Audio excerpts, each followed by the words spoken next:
আসসালামু আলাইকুম। Hello viewers, এটা হচ্ছে কুমিল্লা বিমানবন্দর, যেটা পরিত্যক্ত অবস্থায় আছে, অথচ এটার রাডার ব্যবস্থা সচল আছে। তো বাংলাদেশের একমাত্র বিমানবন্দর যেটা চালু, মানে রাডার সচল, তারপরও এইখানে কোনো বিমান নামে না এবং সেটা পরিত্যক্ত অবস্থায় আছে। কোটি কোটি লক্ষ লক্ষ টাকা মানে যন্ত্রপাতি অকারণে পড়ে আছে। এটা হচ্ছে রানওয়ে, যেটা বাংলাদেশের একসময় বৃহত্তম বিমানবন্দর ছিল। প্রায় ৭৭ একর জায়গা জুড়ে এই বিমানবন্দর অবস্থিত, অথচ অজানা কারণে ১৯৯৪ সাল থেকে এখনো পর্যন্ত বিমানবন্দরটি বন্ধ রয়েছে। কি সেই কারণ?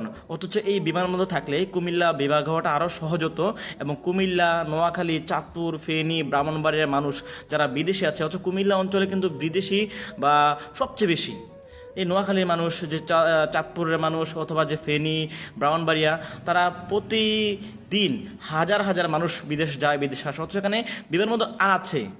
অথচ এই বিমানবন্দরটাকে তারা কী করেছে, অর্ধেকটা দিয়ে দিয়েছে ইপিজেডের আন্ডারে, আর বাকি অর্ধেকটা এখন খালি অকারণে অযত্নে পড়ে আছে। এগুলোতে এখন বর্তমানে বিভিন্ন মেলা টেলা বসে, মানুষ ঘুরতে আসে। এই যে দেখেন, এগুলো হচ্ছে আপনার এই যে ইপিজেড, যেটা এক্সপোর্ট প্রসেসিং জোন।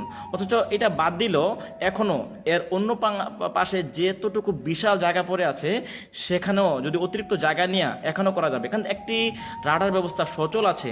প্রায় প্রতি বছরে ৪০ লক্ষ টাকার উপরে ইনকাম হয় শুধু সিগন্যাল ব্যবস্থার মাধ্যমে আভ্যন্তরীণ রুটে।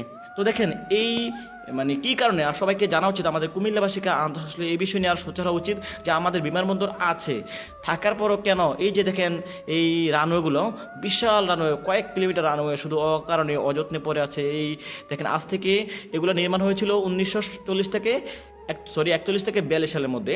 তো আমরা জানি এই ১৯৪১ থেকে ৪২ সালের মধ্যে যখন নির্মাণ হয়, তখন একটানা ১৯৭৬ সাল পর্যন্ত এটা সার্ভিস দিয়েছিল আভ্যন্তরীণ রোডে।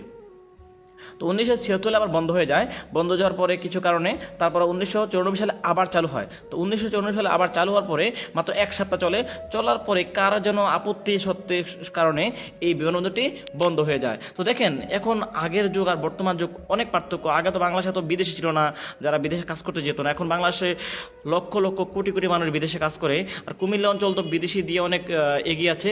তারপরও এই বিশাল বিমানবন্দর পড়ে আছে অকারণে অযত্নে। মানুষ এখানে অনেক মানে সেনাবাহিনীর একটা ইউনিট এখানে আছে, তারপরে ওই বিমানবন্দরটা চালু করছে না। অথচ এখানে কিন্তু আর এত বেশি টাকা খরচ করতে হবে না, জমি অধিগ্রহণ করতে হবে না, সব কিছু কিন্তু পড়ে আছে।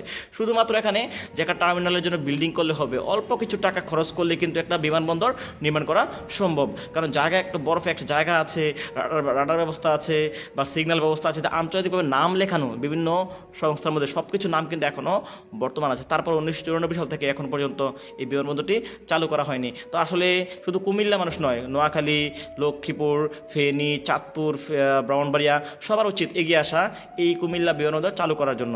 কারণ আমরা চাই এই কুমিল্লা বিমানবন্দর চালু হোক, অযত্নে অবহেলা এই জাতীয় বিমানবন্দর না পড়ে থাকে। কুমিল্লার উন্নয়নে অবশ্যই দরকার কুমিল্লা এগিয়ে এগুলে বাংলাদেশ।